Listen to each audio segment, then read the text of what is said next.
আমি প্রেম করে ছেঁকা খাইছি। বললাম তাহলে বেকা হয়ে থাকো। কয় হুজুর সিরিয়াসলি একটু আমাকে আপনি দোয়া শিখাই দেন। কইলাম তুমি যেভাবে মেয়েদের পেছনে ঘুরে জীবনটাকে নষ্ট করতে চাচ্ছ, তুমি তো ভুলের মধ্যে আছো। কারণ মেয়েরা প্রেম করার সময় খোঁজে সাকিব খান, নায়ক সাকিব খান। আজ যখন বিয়া বসে তখন খোঁজে টাকাওয়ালা কালাচান। তোমার সামর্থ্য আছে, স্বার্থ আছে, তোমাকে বলবে আই লাভ ইউ। তোমার সামর্থ্য ফুরিয়ে গেছে, এখন আর পয়সা নাই, তোমাকে বলবে আই হেট ইউ।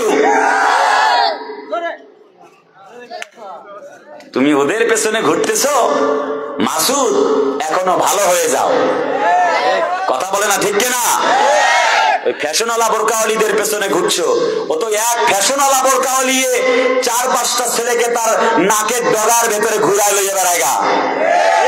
আরে কথা কয় না, ঠিক কিনা? অরিজিনাল বোরকাওয়ালিদের কথা বলি নাই আমার ভাইরা। তার মানে আমি বলবার চেয়েছি কোরআনে কারিমটা মানব জাতির জন্য নির্দেশনা দিচ্ছে।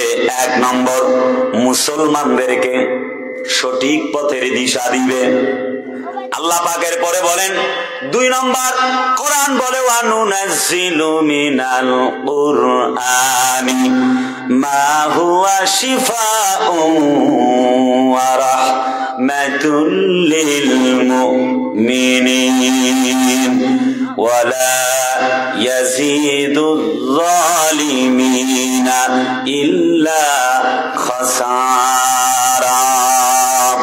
আল্লাহ বলেন, কোরআনে কারিম সাক্ষ্য দেয় এই কোরআনটা মুমিনদেরকে উপকার দিবে, কল্যাণের পথ দিবে। কল্যাণপুর গ্রাম আপনাদের এই গ্রামের নাম। তার মানে আমি এখান থেকে যোগ করতে চাই 1 নম্বর, আল্লাহর কোরআন কল্যাণ দিবে হচ্ছে মুসলমানদেরকে। 2 নম্বর, মুমিনদেরকে। কারণ আল্লাহ পাক বলেন কোরআনটা মুমিনদের জন্য একটি শেফার কিতাব। 3 নম্বরে, কোরআন কল্যাণ দেবে কাদেরকে? আল্লাহ পাক সেটাও বলেন যালিকাল কিতাবু লা রাইবা ফীহি হুদাল লিল মুত্তাকিন। This is the book where there is no doubt in it, who those are for muttaqin. So if you practice, if you recite the Holy Quran in every single day, যদি তুমি শান্তি আর মুক্তি পেতে চাও, একটা কিতাব কোরআন পড়তে হো, তোমার জীবনের সকল ক্ষেত্রে মেনে নাও। যদি তুমি মানতে পারো, আল্লাহ বলে আমি আল্লাহ তোমাদেরকে মুত্তাকি বানায়া দিব। সুবহানাল্লাহ কি বলা যায় না? এই কিতাবে কোনো সন্দেহের অবকাশ নাই। আল্লাহ তাআলা আরো বলেন ওয়াতাম্মাত কালিমাতু রাব্বিকা সিদকান ওয়া আদলা লা মুবাদদিলা লিকালিমাতিহি ওয়া হুয়াস সামিউল আলিম। আল্লাহ বলেন এটা এমন একটি সমতাপূর্ণ কিতাব যাতে কোনো ভুল নাই, যাতে কোনো সন্দেহের কোনো অবকাশ নাই। ইন্নাহু লাকুরআনুন কারীম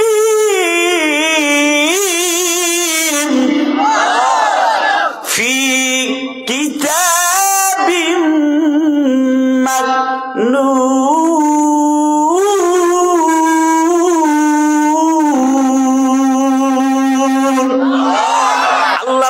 কিতাবটা শুধুমাত্র সমতাপূর্ণ ন্যায়ের কিতাব নয়, কোরআনটা এমন এক সম্মানিত কেরাত, এমন একটি কিতাব, এই কোরআনে কারিম মানবে যারা কল্যাণকামী হয়ে যাবে তারা। তাহলে 1, কোরআন থেকে কল্যাণ পাবে মুসলমানরা। 2, মুমিনরা। 3, হুদাল্লিল মুত্তাকিন, মুত্তাকিনেরা। যেহেতু এই কোরআনে যালিকাল কিতাব লা রাইবা ফি, কোনো সন্দেহ নাই। নাম্বার 4 ইজ, এই বাবা কথা বলিও না। আল্লাহ পাক বলেন হুদাল্লিন নাস। না মজা পাওয়া যাচ্ছে না কথা বলে, একটু জোরে একটু কর না। আল্লাহু আকবার বাবারা। আমি তো জানি, আই বিলিভ দ্যাট, আমি জানি বেলকুচির মাটি ইসলামের ঘাঁটি। আপনার আওয়াজ না দিলে তো হবে না। আমি হকের পক্ষে কিছু কথা বলবোই, আজ আমাকে কিছু কথা বলতেই হবে। যা আছে কপালে হবে কাল সকালে। আরে ভাই কথা বলে না, ঠিক কিনা? এটা তো না বলে যাব না। কি মনে করছেন? আল্লাহ রে, টের পায় নাই এখনো। কুদ্দুস সিদ্দিকী চেনেন না? কথা বলে না, চেনেন না?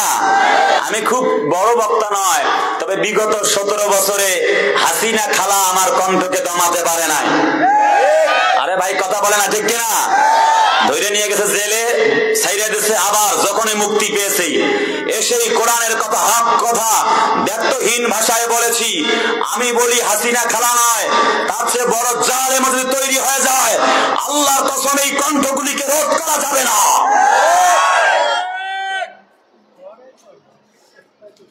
আমার প্রিয় ভাইয়া, তার মানে হচ্ছে হুদাল লিন্নাসি ওয়া বাইনাতিন মিনাল হুদা ওয়াল ফুরকান। 4 নম্বরে কোরআন থেকে কল্যাণ পাবে কারা? কে হিন্দু, বৌদ্ধ, খ্রিস্টান, কে কৃষ্ণাঙ্গ, কে শ্বেতাঙ্গ, কে বৌদ্ধ, খ্রিস্টান, ডোম দাওয়াই, মেথরমুচি, contractor, doctor, barrister, master, professor, বুদ্ধিজীবী, সৎ আইনজীবী, সৎ চাকরিজীবী, বুদ্ধিজীবী, সাংবাদিক, তার মানে হচ্ছে পুলিশ, র্যাব, বিজিবি, এমপি, মন্ত্রী, মিনিস্টার। কোরআনে কারিম মানবে যারা, কোরআন থেকে কল্যাণ পেয়ে যাবে তারা। রামাইতা ইয রামাইতা ওয়ালাকিন্নাল্লাহা রামা। জিজ্ঞেস করতে চাই, সাহাবী আজমাইন এবং নবীরা কোরআন থেকে উপকার পেয়েছে না পায় নাই? বাতিল সে দবনে ওয়ালে, बातिल से दबने वाले आया से मां नहीं हम, सब्र कर झुका है तू इम्तिहा हमारा। এই কোরআনের পথে বাতিলরা যুগে যুগে বাধা দিয়েছিল, কোরআনে কারিমকে তারা বরদাস্ত করতে পারে নাই, কোরআনে কারিম নাজিল হয়ে গেল। নাম্বার 1 পয়েন্ট নিয়ে কথা বলছি, তার মানে হচ্ছে আল্লাহ পাকের নবীজি কেমন ছিলেন সেখান থেকে কথা শুরু করেছি। 1 নম্বর, নবীজি ছিলেন আল্লাহর কোরআন লালনকারী, পালনকারী, যত্নকারী। কোরআন নাজিল হয়ে গেল, চতুর্দিক থেকে বড় নির্যাতন। আবু জেহেল, উতবা, সাহেবা, মুগিরার গোষ্ঠী বাধা দিতে লাগলেন। নবীজি আমার কোরআনে কারিম পেয়ে গেলেন যখন, চতুর্দিক থেকে কোরআনের দাওয়াত দেওয়া শুরু করলেন, তখন বাধাও শুরু হয়ে গেল। তখন নবীজি সাফা পাহাড়ের উপরে দাঁড়িয়ে বললেন, বলু লা ইলাহা ইল্লাল্লাহ তুফলিহুন, কলমা পড়ো, ঈমান আনো, আল্লাহ ছাড়া আর কোন মালিক নাই। আছে নাকি? আরে চিল্লায় বলে না, আছে নাকি? হযরত নবীজি আমার এই কোরআনের দাওয়াত দিলেন যখন, চতুর্দিক থেকে নির্যাতন শুরু হয়ে গেল, তখন হযরত নবীজির বন্ধু আবু বকর, 20 বছরের বন্ধু, কালেমা পড়ে মুসলমান হয়ে গেল। হযরত নবীজির সাহাবী ওমর কালেমা পড়ে মুসলমান হয়ে গেলেন। ওমর বলেন, ইয়া রাসূলুল্লাহ, ইসলামের পক্ষে যদি জীবন দেই তবে আমি কি পাবো? নবীজি বললেন, আল্লাহর জান্নাত পেয়ে যাবা। হযরত ওমর বলেন, যদি ইসলামের জন্য জীবন কোরবান না করি তবে আমি কি পাবো? নবীজি বললেন, জাহান্নাম। ওমর বলে, তৃতীয় আর কোনো কথা শুনতে চাই না গো নবীজি, ইসলামের জন্য, কোরআনের জন্য জীবন দিতে পারি, একটি মুহূর্তের জন্য আল্লাহর কোরআন ছাড়তে পারি না। কোরআন নাজিল হবার পরে নবীজি সাফা পাহাড়ের উপরে দাঁড়িয়ে বলছেন, কোরআন মানো, এক আল্লাহ মানো, আলা লাহুল খালকু ওয়াল আমরু তাবারাকাল্লাহু রাব্বুল আলামিন। জমিন যার, আইনটাও চলা লাগবে তার। নবীজি আমার দাওয়াত দিলেন, চতুর্দিক থেকে বাধা শুরু হয়ে গেল। আবু লাহাব বলে তাব্বাল্লাকা ইয়া মুহাম্মদ, বেটা মুহাম্মদ তুই ধ্বংস হয়ে যা। নবীজির মনটা বড় খারাপ হয়ে গেল। আল্লাহ বলেন ওয়া রাফা'না লাকা যিকরাক, হাবিব ও দোস্ত তুমি শোনো, তোমার মর্যাদাকে আমি আল্লাহ রাব্বুল আলামিন বাড়ায়া দিয়েছি।